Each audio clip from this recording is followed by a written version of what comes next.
Simbolo indiscusso della Serenissima è il leone alato, emblema dell'evangelista Marco che Venezia fa proprio completamente, incarnandolo su di sé. Venezia è il leone alato e anzi questa percezione nel mondo sopravanza addirittura quella religiosa.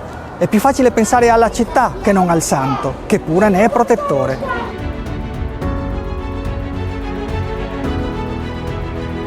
Il leone alato precede nell'iconografia l'esistenza stessa di Venezia. Come può dunque rappresentarne l'origine? In due modi.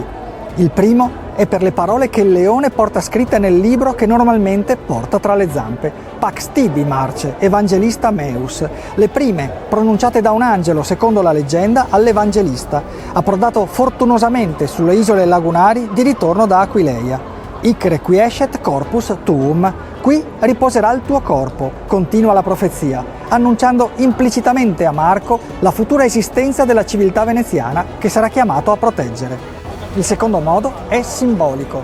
Tra i leoni di San Marco presenti in piazza ve ne sono due di centralissimi e importanti.